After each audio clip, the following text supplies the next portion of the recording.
ओम नमो भगवते वासुदेवाय। हर हर शंभु।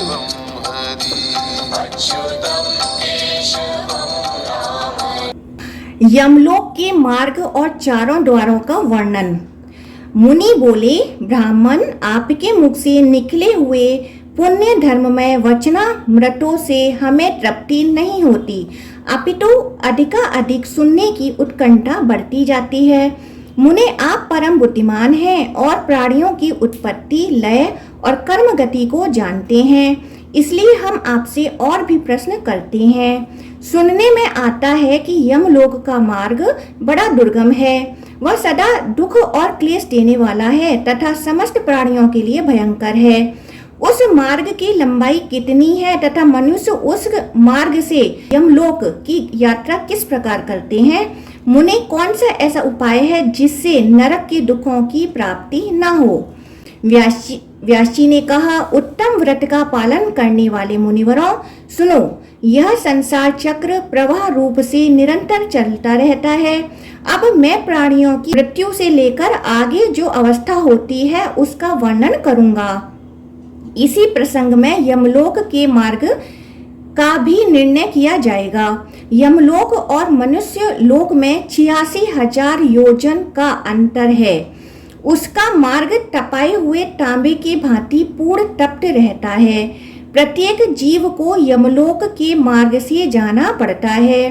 पुण्यात्मा पुरुष पुण्य लोकों में और नीचे पापचारी मानव पापमय लोकों में जाते हैं। यमलोक में 22 नरक हैं, जिनके भीतर पापी मनुष्यों को पृथक पृथक यातनाएं दी जाती हैं।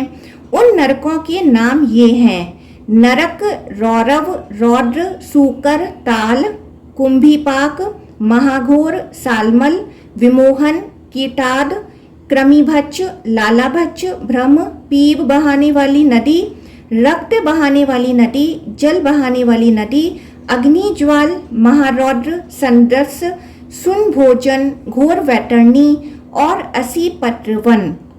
यमलोक के मार्ग में न तो कहीं वृक्ष की छाया है, न तालाब और पोखरे हैं, न बावड़ी, न पुष्करणी है, न कूप है, न पौंसले हैं, न धर्मशाला है, न मंडप है, न घर है, न नदी एवं पर्वत है और न ठहरने के योग्य कोई स्थान ही है।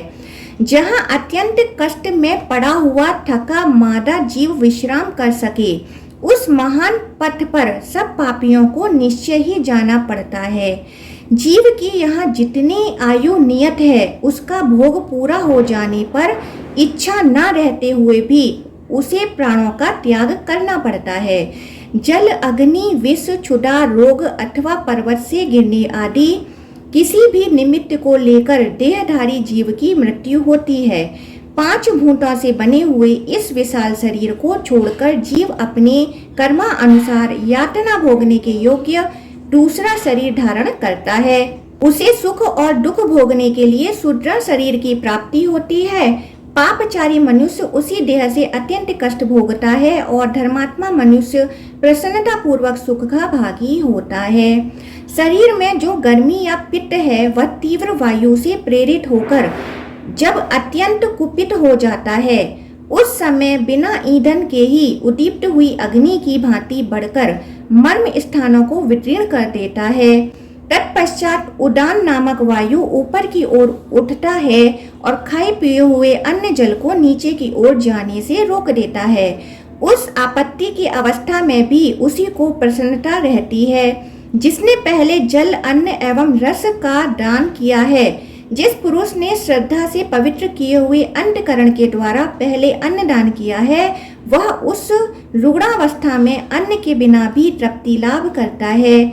जिसने कभी मिथ्या भाषण नहीं किया, 2 प्रेमियों के पारस्परिक प्रेम में बाधा नहीं डाली तथा जो आस्तिक और श्रद्धालु है, वह सुखपूर्वक मृत्यु को प्राप्त होता है।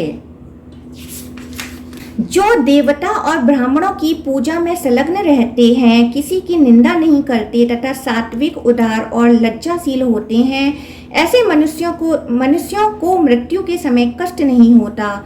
जो कामना से, क्रोध से अथवा द्वेष के कारण धर्म का त्याग नहीं करता, शास्त्रोक्त आज्ञा का पालन करने वाला तथा सौम्य होता है, उसकी मृत्यु भी सुख से होती है। जिन्होंने कभी जल का दान नहीं किया है, उन मनुष्यों को मृत्यु काल उपस्थित होने पर अधिक जलन होती है तथा अन्न दान न करने वालों को उस समय भूख का भारी कष्ट भोगना पड़ता है। जो लोग जोड़े के दिनों में लकड़ी दान करते हैं वे शीतल कष्ट को जीत लेते हैं। जो चंदन दान करते हैं वे ताप पर विजय पाते हैं तथा जो किसी भी जीव को उद्वेग नहीं पहुंचाते वे मृत्यु काल में प्राणघातनी क्लेश में वेदना का अनुभव नहीं करते। ज्ञानदाता पुरुष मोह पर और दीप दान करने वाले अंधकार पर विजय पाते हैं। जो झूठी गवाही देते, झूठ बोलते, अधर्म का उपदेश देते और वेदों की निंदा करते हैं, वे सब लोग मूर्छाग्रस्त होकर मृत्यु को प्राप्त होते हैं। ऐसे लोगों की मृत्यु के समय यमराज के दुष्ट दूत हाथों में हथौड़ी एवं मुद्रण लिए आते हैं। वे बड़े भयंकर होते हैं और उनकी देह से दुर्गंध निकलती रहती है। उन यमदूतों पर दृष्टि पड़ते ही मनुष्य कांप उठता है और भ्राता, माता, पुत्रों का नाम लेकर बारंबार चिल्लाने लगता है। उस समय उसकी वाणी स्पष्ट समझ में नहीं आती, एक ही शब्द, एक ही आवाज सी जान पड़ती है। भय के मारे रोगी की आंखें झूमने लगती हैं और उसका मुख सूख जाता है। उसकी सांसें ऊपर को उठने लगती हैं, दृष्टि की शक्ति भी नष्ट हो जाती है। फिर वह अत्यंत वेदना से पीड़ित होकर उस शरीर को छोड़ देता है और वायु के सहारे चलता हुआ वैसे ही दूसरे शरीर को धारण कर लेता है, जो रूप, रंग और अवस्था में पहले शरीर के समान ही होता है। वह शरीर माता पिता के गर्भ से उत्पन्न नहीं, कर्म जनित होता है और यातना भोगने के लिए ही मिलता है, उसी से यातना भोगनी पड़ती है। तदंतर यमराज के दूत शीघ्र ही उसे दारुण पाशों से बांध लेते हैं। मृत्यु काल आने पर जीव को बड़ी वेदना होती है, जिससे वह अत्यंत व्याकुल हो जाता है। उस समय सब भूतों से उसके शरीर का संबंध टूट जाता है, प्राणवायु कंठ तक आ जाती है और जीव शरीर से निकलते समय जोर जोर से रोता है। माता, पिता, भाई, मामा, स्त्री, पुत्र, मित्र और गुरु सबसे नाता छूट जाता है। सभी सगे संबंधी नेत्रों से आंसू भरे दुखी होकर उसे देखते रह जाते हैं और वह अपने शरीर को त्याग कर यमलोक के मार्ग पर वायु रूप होकर चला जाता है। वह मार्ग अंधकार पूर्ण, अपार, अत्यंत भयंकर तथा पापियों के लिए अत्यंत दुर्गम होता है। यमदूत पासों में बांधकर उसे खींचते और मुद्राओं से पीटते हुए उस विशाल पथ पर ले जाते हैं। यमदूतों के अनेक रूप होते हैं। वे देखने में बड़े डरावने और समस्त प्राणियों को भय पहुंचाने वाले होते हैं। उनके मुख विकराल, नासिका टेढ़ी, आंखें तीन, थोड़ी कपोल और मुख फैले हुए तथा ओठ लंबे होते हैं। वे अपने हाथ में विकराल एवं भयंकर आयुध लिए रहते हैं। उन आयुधों से आग की लपटें निकलती रहती हैं। पास, सांकल और डंडे से भय पहुंचाने वाले महाबली, महाभयंकर यम किंकर यमराज की आज्ञा से प्राणियों की आयु समाप्त होने पर उन्हें लेने के लिए आते हैं। जीव यातना भोगने के लिए अपने कर्म के अनुसार जो भी शरीर ग्रहण करता है, उससे ही यमराज के दूत यमलोक में ले जाते हैं। वह उसे काल पास में बांधकर पैरों में बेड़ी डाल देते हैं। बेड़ी की सांकल वज्र के समान कठोर होती हैं। यम किंकर क्रोध में भरकर उस बंधे हुए जीव को भली भांति पीटते हुए ले जाते हैं। वह लड़खड़ाकर गिरता है, रोता है और हाय बाप, हाय मैया, हाय पुत्र कहकर बारंबार चीखता चिल्लाता है। तो भी दूषित कर्म वाले उस पापी को वह तीखे सूलों, मुद्रों, खड़क और शक्ति के प्रहारों और वज्रमय भयंकर डंडों से घायल करके जोर जोर से डांटते हैं। कभी कभी तो एक एक पापी को अनेक यमदूत चारों ओर से घेर कर पीटते हैं। बेचारा जीव दुख से पीड़ित हो मूर्छित होकर इधर उधर गिर पड़ता है, तथापि वे दूत उसे घसीट कर ले जाते हैं। कहीं भयभीत होते, कहीं त्रास पाते, कहीं लड़खड़ाते और कहीं दुख से क्रंदन करते हुए जीवों को उस मार्ग से जाना पड़ता है। यमदूतों की फटकार पड़ने से वे उद्विग्न हो उठते हैं और भय से विहल हो कांपते हुए शरीर से दौड़ने लगते हैं। मार्ग पर कहीं कांटे बिछे होते हैं और कुछ दूर तक तपी हुई बालू मिलती है। जिन मनुष्यों ने दान नहीं किया है वह उस मार्ग पर जलते हुए पैरों से चलते हैं। जीव हिंसक मनुष्य के सब और मरे हुए बकरों की लाशें पड़ी होती हैं, जिनकी जली और फटी हुई चमड़ी से मैदे और रक्त की दुर्गंध आती रहती है। वह वेदना से पीड़ित हो जोर जोर से चीखते चिल्लाते हुए यम मार्ग की यात्रा करते हैं। शक्ति, भिंडीपाल, खड़क, तोमर, बाण और तीखी नोक वाले सूलों से उनका अंग अंग वितीर्ण कर दिया जाता है। कुत्ते, बाघ, भेड़िए और कोए उनके शरीर को मांस नोच नोच कर खाते रहते हैं। मांस खाने वाले लोग उस मार्ग पर चलते समय ओर से चीरे जाते हैं। सुअर अपनी डाढ़ों से उनके शरीर को वितीर्ण कर देते हैं। जो अपने ऊपर विश्वास करने वाले स्वामी, मित्र अथवा स्त्री की हत्या कराते हैं वे शास्त्रों द्वारा छिन्न भिन्न और व्याकुल होकर यमलोक के मार्ग पर जाते हैं।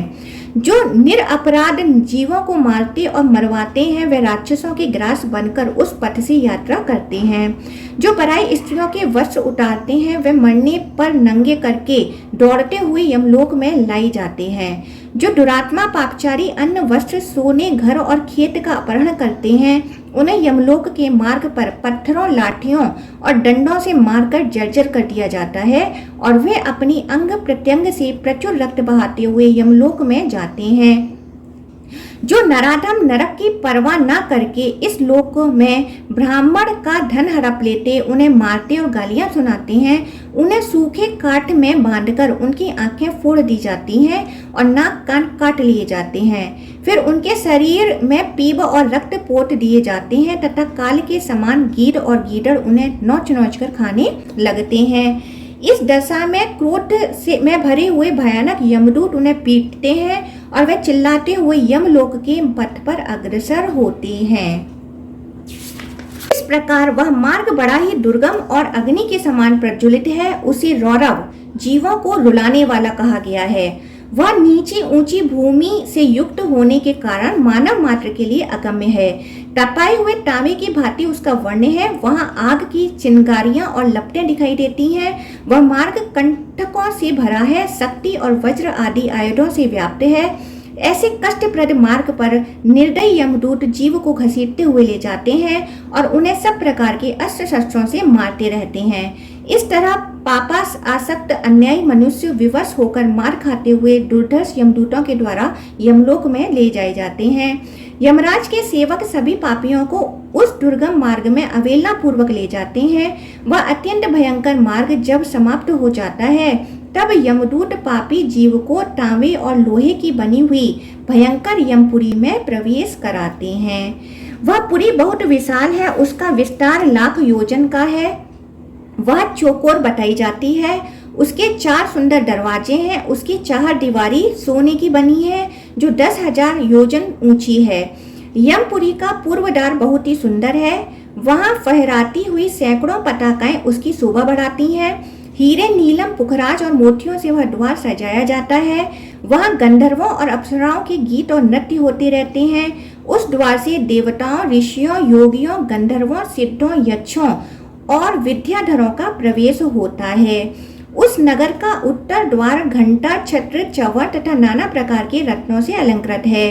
वहां वीणा और वेणु की मनोहर ध्वनि गूंजती रहती है। गीत, मंगल गान तथा ऋग्वेद आदि के सुमधुर शब्द होते रहते हैं। वहां महर्षियों का समुदाय शोभा पाता है।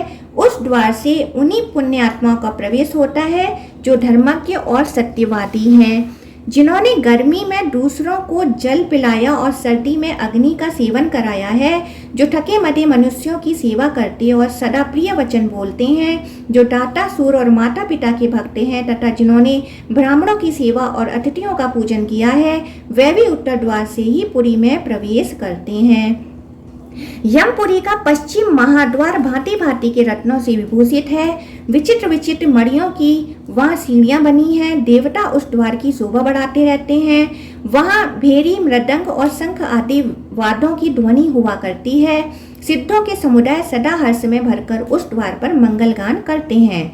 जो मनुष्य भगवान शिव की भक्ति में संलग्न रहते हैं, जो सब तीर्थों में गोते लगा चुके हैं, जिन्होंने पंचाग्नि का सेवन किया है, जो किसी उत्तम तीर्थ स्थान में अथवा कालिंजर पर्वत पर प्राण त्याग करते हैं और जो स्वामी मित्र अथवा जगत का कल्याण करने के लिए एवं गौओं की रक्षा के लिए मारे गए हैं, वह सूरवीर और तपस्वी पुरुष पश्चिम द्वार से यमपुरी में प्रवेश करते हैं।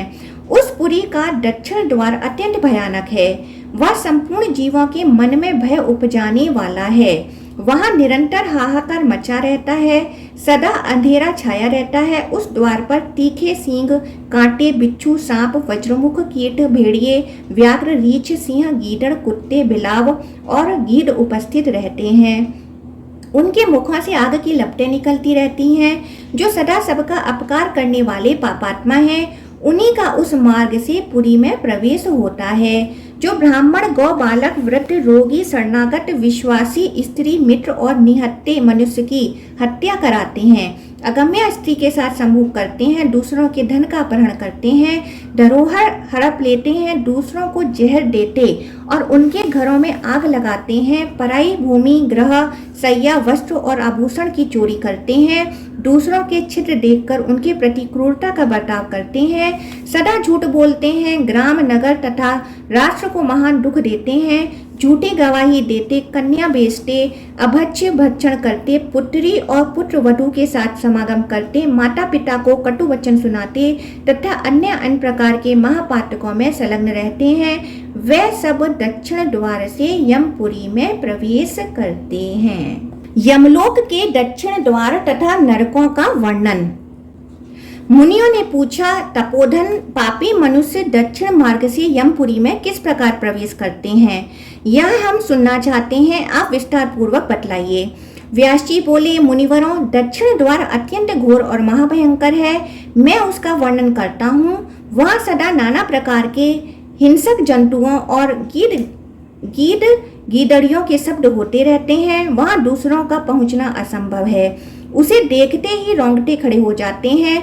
भूत, प्रेत, पिशाच और राक्षसों से वह द्वार सदा ही घिरा रहता है। पापी जीव दूर से ही उस द्वार को देखकर त्रास से मूर्छित हो जाते हैं और विलाप प्रलाप करने लगते हैं। तब यमदूत उन्हें सांकलों से बांधकर घसीटते और निर्भय होकर डंडों से पीटते हैं। साथ ही डांटते फटकारते भी रहते हैं। होश में आने पर वे खून से लथपथ हो पग पग पर लड़खड़ाते हुए दक्षिण द्वार को जाते हैं। मार्ग में कहीं तीखे कांटे होते हैं और कहीं छुरे की धार के समान तीक्ष्ण पत्थरों के टुकड़े बिछे होते हैं। कहीं कीचड़ ही कीचड़ भरी रहती है और कहीं ऐसे ऐसे गड्ढे होते हैं जिनको पार करना असंभव सा होता है। कहीं कहीं लोहे की सुई के समान कीलें गड़ी होती हैं। कहीं वृक्षों से भरे हुए पर्वत होते हैं जो किनारों पर झरने गिरते रहने से दुर्गम प्रतीत होते हैं और कहीं कहीं तपे हुए अंगारे बिछे होते हैं। ऐसे मार्ग से दुखी होकर पापी जीवों को यात्रा करनी पड़ती है। कहीं दुर्गम गर्त, कहीं चिकने ढेले, कहीं तपाई हुई बालू और कहीं तीखे कांटे होते हैं। कहीं दावानल प्रज्वलित रहता है, कहीं तपी हुई शिला है तो कहीं जमी हुई बर्फ। कहीं इतनी अधिक बालू है कि उस मार्ग से जाने वाला जीव उसमें आखंड डूब जाता है। कहीं दूषित जल से और कहीं कंडे की आग से वह मार्ग भरा रहता है। कहीं सिंह, भेड़िए, बाघ, डांस और भयानक कीड़े डेरा डाले रहते हैं। कहीं बड़ी बड़ी जोकें और अजगर पड़े रहते हैं। भयंकर मक्खियां, विषैले सांप और दुष्ट एवं बलोन्मत्त हाथी सताया करते हैं। खुरों से मार्ग को खोदते हुए तीखे सींगों वाले बड़े बड़े सांड, भैंसे और मतवाले ऊंट सबको कष्ट देते हैं। भयानक डायनों और भीषण रोगों से पीड़ित होकर जीव उस मार्ग से यात्रा करते हैं। कहीं धूलि मिश्रित प्रचंड वायु चलती है जो पत्थरों की वर्षा करके निराश्रय जीवों को कष्ट पहुंचाती रहती है। कहीं बिजली गिरने से शरीर विकीर्ण हो जाता है। कहीं बड़े जोर से बाणों की वर्षा होती है जिससे सब अंग छिन्न भिन्न हो जाते हैं। कहीं कहीं बिजली की गड़गड़ाहट के साथ भयंकर उल्कापात होते रहते हैं और प्रज्वलित अंगारों की वर्षा हुआ करती है जिससे जलते हुए पापी जीव आगे बढ़ते हैं। कभी जोर जोर से धूल की वर्षा होने के कारण शरीर भर जाता है और जीव रोने लगते हैं। मेघों की भयंकर गर्जना से बारंबार त्रास पहुंचाता रहता है। बाण वर्षा से घायल हुए शरीर पर खारे जल की धारा गिराई जाती है और उसकी पीड़ा सहन करते हुए जीव आगे बढ़ते हैं। कहीं कहीं अत्यंत शीतल हवा चलने के कारण अधिक सर्दी पड़ती है तथा कहीं रूखी और कठोर वायु का सामना करना पड़ता है। इससे पापी जीवों के अंग अंग में बेवाई फट जाती है, वह सूखने और सिकुड़ने लगते हैं। ऐसे मार्ग से जहाँ ना तो राह खर्च के लिए कुछ मिल जा पाता है और ना कोई सहारा ही दिखाई देता है, पापी जीवों को यात्रा करनी पड़ती है। सब और निर्जल और दुर्गम प्रदेश दृष्टिगोचर होता है। बड़े परिश्रम से पापी जीव यमलोक तक पहुंच पाते हैं।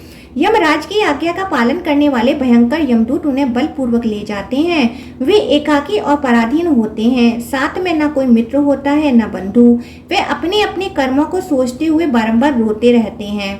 प्रेतों का सा उनका शरीर होता है, उनके कंठ, ओठ और तालू सूखे रहते हैं।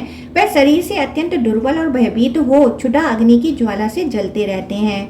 कोई सांकल में बंधे होते हैं, किन्हीं को उतान सुलाकर यमदूत उनके दोनों पैर पकड़कर घसीटते हैं और कोई नीचे मुंह करके घसीटे जाते हैं। उस समय उन्हें अत्यंत दुख होता है। उन्हें खाने को अन्न और पीने को पानी नहीं मिलता। वह भूख प्यास से पीड़ित हो हाथ जोड़ दीन भाव से आंसू बहाते हुए गदगद वाणी में बारंबार याचना करते और दीजिए दीजिए की रट लगाए रहते हैं। उनके सामने सुगंधित पदार्थ, दही, खीर, घी, भात, सुगंध युक्त पेय और शीतल जल प्रस्तुत होते हैं। उन्हें देखकर वे बारंबार उनके लिए याचना करते हैं। उस समय यमराज के दूत क्रोध में लाल आंखें करके उन्हें फटकारते हुए कठोर वाणी में कहते हैं, ओ पापियों, तुमने समय पर अग्निहोत्र नहीं किया, स्वयं ब्राह्मणों को दान नहीं दिया और दूसरों को भी उन्हें दान देते समय बलपूर्वक मना किया। उसी पाप का फल तुम्हारे सामने उपस्थित हुआ है। तुम्हारा धन आग में नहीं जला था, जल में नष्ट हुआ था, राजा ने नहीं छीना था और चोरों ने भी नहीं चुराया था। नराधमों, तो भी तुमने जब पहले ब्राह्मणों को दान नहीं दिया है, तब इस समय तुम्हें कहां से कोई वस्तु प्राप्त हो सकती है। जिन साधु पुरुषों ने सात्विक भाव से नाना प्रकार के दान किए हैं, उन्हीं के लिए ये पर्वतों के समान अन्न के ढेर लगे दिखाई देते हैं। इनमें भक्ष्य, भोज्य, पेय, लेहा और चौस्य सब प्रकार के खाद्य पदार्थ हैं। तुम इन्हें पाने की इच्छा न करो, क्योंकि तुमने किसी प्रकार का दान नहीं दिया है। जिन्होंने दान, होम, यज्ञ और ब्राह्मणों का पूजन किया है, उन्हीं का अन्न ले आकर सदा यहाँ जमा किया जाता है। नारकी जीवों, यह दूसरों की वस्तु हम तुम्हें कैसे दे सकते हैं। यमदूतों की यह बात सुनकर वे भूख प्यासी पीड़ित जीव उस अन्न की अभिलाषा छोड़ देते हैं। तदंतर यमदूत उन्हें भयानक अस्त्रों से पीड़ा देते हैं। मुद्रण, लोहदंड, शक्ति, तोमर, पट्टेस, परिघ, भिंडीपाल, गदा, फरसा और बाणों से उनकी पीठ पर प्रहार किया जाता है और सामने की ओर से सिंह तथा बाघ आदि उन्हें काट खाते हैं। इस प्रकार के पापी जीव न तो भीतर प्रवेश कर पाते हैं और न बाहर ही निकल पाते हैं। अत्यंत दुखित होकर करुण क्रंदन किया करते हैं। इस प्रकार वहां भली भांति पीड़ा देकर यमराज के दूत उन्हें भीतर प्रवेश कराते और उस स्थान पर ले जाते हैं जहां सबका संयमन नियंत्रण करने वाले धर्मात्मा यमराज रहते हैं। वहां पहुंचकर वे दूत यमराज को उन पापियों के आने की सूचना देते हैं और उनकी आज्ञा मिलने पर उन्हें उनके सामने उपस्थित करते हैं। तब पापचारी जीव भयानक यमराज और चित्रगुप्त को देखते हैं। यमराज उन पापियों को बड़े जोर से फटकारते हैं और चित्रगुप्त धर्मयुक्त वचनों से पापियों को समझाते हुए कहते हैं, पापचारी जीवों, तुमने दूसरों के धन का अपहरण किया है और अपने रूप और वीर के घमंड में आकर पराई स्त्रियों का सतीत्व नष्ट किया है। जीव स्वयं जो कर्म करता है उसका फल भी उन्हें स्वयं ही भोगना पड़ता है। यह जानते हुए भी तुमने अपना विनाश करने के लिए यह पाप कर्म क्यों किया? अब क्यों शोक करते हो? अपने कुकर्मों से ही तुम पीड़ित हो रहे हो। तुमने अपने कर्मों द्वारा जिन दुखों का उपार्जन किया है उन्हें भोगो, इसमें किसी का कुछ दोष नहीं है। ये जो राजा लोग मेरे समीप आए हुए हैं, इन्हें भी अपने बल का बड़ा घमंड था। ये अपने घोर दुष्कर्मों द्वारा यहाँ लाए गए हैं। इनकी बुद्धि बहुत ही खोटी थी। तत्पश्चात यमराज राजाओं की ओर दृष्टिपात करके कहते हैं, अरे ओ दुराचारी नरेशों, तुम लोग प्रजा का विध्वंस करने वाले हो। थोड़े दिनों तक रहने वाले राज्य के लिए तुमने क्यों भयंकर पाप किया? राजाओं, तुमने राज्य के लोभ, मोह, बल तथा अन्य अन्य जो प्रजाओं को कठोर दंड दिया है, उसका यथोचित फल इस समय भोगो। कहाँ गया वह राज्य, कहाँ गई वह रानियां जिनके लिए तुमने पाप कर्म किए हैं? उन सबको छोड़कर यहाँ तुम लोग एकाकी असहाय होकर खड़े हो। यहाँ वह सारी सेना नहीं दिखाई देती जिसके द्वारा तुमने प्रजा का दमन किया है। इस समय यमदूत तुम्हारे अंग अंग फाड़े डालते हैं। देखो तो उस पाप का अब कैसा फल मिल रहा है। इस प्रकार यमराज के उपालंब युक्त अनेक वचन सुनकर वे राजा अपने अपने कर्मों का विचार करते हुए चुपचाप खड़े रह जाते हैं। तब उनके पापों की शुद्धि के लिए धर्मराज अपने सेवकों को इस प्रकार आज्ञा देते हैं, ओ चंड, ओ महाचंड, इन राजाओं को पकड़कर ले जाओ और क्रमशः नरक की अग्नि में तपाकर इन्हें पापों से मुक्त करो। धर्मराज की आज्ञा पाते ही यमदूत राजाओं के दोनों पैर पकड़कर वेग से घुमाते हुए उन्हें ऊपर फेंक देते हैं और फिर लौटकर उन्हें पापों की मात्रा के अनुसार उन्हें बड़ी बड़ी शिलाओं पर देर तक पटकते रहते हैं, मानो वज्र से किसी महान वृक्ष पर प्रहार करते हों। इससे पापी जीव का शरीर जर्जर हो जाता है, उसके प्रत्येक छिद्र से रक्त की धारा बहने लगती है, उसकी चेतना लुप्त हो जाती है और वह हिलने डुलने में भी असमर्थ हो जाता है। तदंतर शीतल वायु का स्पर्श होने पर धीरे धीरे पुनः वह सचेत हो उठता है। तब यमराज के दूत उसे पापों की शुद्धि के लिए नरक में डाल देते हैं। एक से निर्वत होने पर वे दूसरे दूसरे पापों के विषय में यमराज से निवेदन करते हैं, देव, आपकी आज्ञा से हम दूसरे पापी को भी ले आए हैं। यह सदा धर्म से विमुख और पाप परायण रहता है। यह दुराचारी व्याध है। इसने महापातक और उपापातक सभी किए हैं। यह अपवित्र मनुष्य सदा दूसरे जीवों की हिंसा में संलग्न रहता है। यह जो दुष्टात्मा खड़ा है, अगम्य स्त्रियों के साथ समागम करने वाला है। इसने दूसरों के धन का भी अपहरण किया है। यह कन्या बेचने वाला, झूठी गवाही देने वाला, कृतघ्न तथा मित्रों को धोखा देने वाला है। इस दुरात्मा ने मंदोमत होकर सदा धर्म की निंदा की है। मृत्युलोक में केवल पाप का ही आचरण किया है। देवेश्वर, इस समय इसको दंड देना है या इस पर अनुग्रह करना है, यह बताइए, क्योंकि आप ही निर्गह अनुग्रह करने में समर्थ हैं, हम लोग तो केवल आज्ञा पालक हैं। यूं निवेदन करके वे दूत पापी को यमराज के सामने उपस्थित कर देते हैं और स्वयं दूसरे पापियों को लाने के लिए चल देते हैं। जब पापी पर लगाए गए दोषों की सिद्धि हो जाती है, तब यमराज अपने भयंकर सेवकों को उन्हें दंड देने के लिए आदेश देते हैं। वशिष्ठ आदि महर्षियों ने जिसके लिए जो दंड नियत किया है, उसी के अनुसार वह यम किंकर पापी को दंड प्रदान करते हैं। अंकुश, मुद्रा, डंडे और शक्ति, तोमर, खड़ग और शूलों के प्रहार से पापियों को वितीर्ण कर डालते हैं। अब नरकों के भयंकर स्वरूप का वर्णन सुनो। महावीची नामक नरक रक्त से भरा रहता है। उसमें वज्र के समान कांटे होते हैं। उसका विस्तार 10,000 योजन है। उसमें डूबा हुआ पापी जीव कांटों में बिंध कर अत्यंत कष्ट भोगता है। गौओं का वध करने वाला मनुष्य उस भयंकर नरक में 1 लाख वर्ष तक निवास करता है। कुंभी पाक का विस्तार 100 लाख योजन है। वह अत्यंत भयंकर नरक है। वहाँ की भूमि तपाए हुए तांबे के घड़ों से भरी रहने के कारण अत्यंत प्रज्वलित दिखाई देती है। वहाँ गरम गरम बालू और अंगारे बिछे होते हैं। ब्राह्मण की हत्या तथा पृथ्वी का अपहरण करने वाले और धरोहर को हड़प लेने वाले पापी उस नरक में डालकर प्रलयकाल तक जलाए जाते हैं। तदंतर रौरव नामक नरक है, जो प्रज्वलित वज्रमय बाणों से व्याप्त रहता है। उसका विस्तार 60,000 योजन का है। उस नरक में गिराए हुए मनुष्य जलते हुए बाणों से बिंधकर यातना भोगते हैं। झूठी गवाही देने वाले मनुष्य उसमें ईख की भांति पेरे जाते हैं। उसके बाद मंजूस नामक नरक है, जो लोहे से बना हुआ है। वह सदा प्रज्वलित रहता है। उसमें वे ही डालकर जलाए जाते हैं, दूसरों को निरपराध बंदी बनाते हैं। अप्रतिष्ठित नामक नरव पीव, मूत्र और विष्ठा का भंडार है। उसमें ब्राह्मण को पीड़ा देने वाले पापी नीच मुंह करके गिराया जाता है। विलेपक नामक घोर नरक लाह की आग से जलता रहता है। उसमें मदिरा पीने वाले डिज डालकर जलाई जाते हैं। महाप्रभ नाम से विख्यात नरक बहुत ऊंचा है, उसमें चमकता हुआ शूल गड़ा होता है। जो लोग पति पत्नी में भेद डालते हैं उन्हें वहीं शूल से छेड़ा जाता है। उसके बाद जयंती नामक अत्यंत घोर नरक है, जहां लोहे की बहुत बड़ी चट्टान पड़ी रहती है। पराई स्त्रियों के साथ संभोग करने वाले मनुष्य उसी के नीचे दबाए जाते हैं। सालमल नरक जलते हुए सुदृढ़ कांटों से व्याप्त है। जो स्त्री अनेक पुरुषों के साथ संभोग करती है उसे उस सालमल नामक वृक्ष का आलिंगन करना पड़ता है। उस समय वह पीड़ा से व्याकुल हो उठती है। जो लोग सदा झूठ बोलते और दूसरों के मर्म को चोट पहुंचाने वाली वाणी मुंह से निकालते हैं, मृत्यु के बाद उनकी जीवा यमदूतों द्वारा काट ली जाती है। जो आसक्ति के साथ कटाक्षपूर्ण पराई स्त्री की ओर देखते हैं, यमराज के दूत बाण मारकर उनकी आंखें फोड़ देते हैं।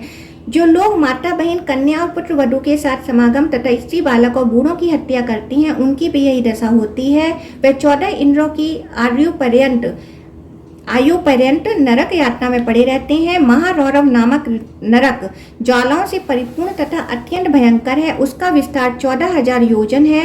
जो मूढ़ नगर गांव घर अथवा खेत में आग लगाते हैं वे एक कल्प तक उस नरक में पकाए जाते हैं। तामिश्र नरक का विस्तार 1,00,000 योजन है। वहां सदा खड़ग पट्टिस और मुद्रों की मार पड़ती रहती है। इससे वहां बड़ा भयंकर जान पड़ता है। यमराज के दूत चोरों की उसी में डालकर शूल शक्ति गदा और खड़ग से उन्हें 300 कल्पों तक पीटते रहते हैं। महातामिश्र नामक नरक और भी दुखदायी है। उसका विस्तार तामिश्रिक की अपेक्षा दूना है। उसमें जौ की भरी हुई हैं और निरंतर अंधकार छाया रहता है। जो माता पिता और मित्र की हत्या करने वाले तथा विश्वासघाती हैं वे जब तक यह पृथ्वी रहती है तब तक उसमें पड़े रहते हैं और जौ के निरंतर उनका रक्त चूसती रहती हैं। 80 पत्रवन नामक नरक तो बहुत ही कष्ट देने वाला है। उसका विस्तार 10,000 योजन है। उसमें अग्नि के समान प्रज्वलित खड़ग पत्तों के रूप में व्याप्त हैं। वहां गिराया हुआ पापी खड़ग की धार के समान पत्तों द्वारा छत विछत हो जाता है। उसके शरीर में सैकड़ों घाव हो जाते हैं। मित्रघाती मनुष्य उसमें एक कल्प तक रखकर काटा जाता है। करम्बल बालू का नामक नरक 10,000 योजन विस्तीर्ण है। उसका आकार कुएं की तरह है। उसमें जलती हुई बालू अंगारे और कांटे भरे हुए हैं जो भयंकर उपायों द्वारा किसी मनुष्य को जला देता है। वह उक्त नरक में 1,10,300 वर्षों तक जलाया और विदीर्ण किया जाता है। काकोल नामक नरक कीड़ों और पीप से भरा रहता है। जो दुष्टात्मा मानव दूसरों को न देकर अकेला ही मिष्ठान उड़ाता है वह उसी में गिराया जाता है। कुडमल नरक विष्ठा मूत्र और रक्त से भरा होता है। जो लोग पंच यज्ञों का अनुष्ठान नहीं करते वे उसी में गिराए जाते हैं। महाभीम नरक अत्यंत दुर्गंध युक्त मांस व रक्त से पूर्ण है। अभक्ष्य भक्षण करने वाले नीच मनुष्य उसमें गिरते हैं। महावट नरक मुद्रों से भरा हुआ है। वह बहुत से कीटों से व्याप्त रहता है। जो मनुष्य अपनी कन्या बेचता है वह नीचे मुंह करके उसमें गिराया जाता है। तिलपाक नाम से प्रसिद्ध नरक बहुत ही भयंकर बताया गया है। जो लोग दूसरों को पीड़ा देते हैं वे उसमें तिल की भांति पैरे जाते हैं। तेलपाक नरक में खौलता हुआ तेल भूमि पर बहता रहता है। जो मित्रों और शरणागतों की हत्या करते हैं वे उसी में पकाए जाते हैं। वज्रक पाट नरक वज्रमयी श्रृंखला से व्याप्त रहता है। जिन लोगों ने दूध बेचने का व्यवसाय किया है उन्हें वहां निर्दयता पूर्वक पीड़ा दी जाती है। निरुच्छवास नरक अंधकार से पूर्ण और वायु से रहित होता है। जो ब्राह्मण को दिए जाने वाले दान में रुकावट डालता है वह निश्चेष्ट करके उसमें डाल दिया जाता है। अंगारों पचय नामक नरक दहकते हुए अंगारों से प्रज्वलित रहता है। जो लोग देने की प्रतिज्ञा करके भी ब्राह्मणों को दान नहीं देते वह उसी में जलाए जाते हैं।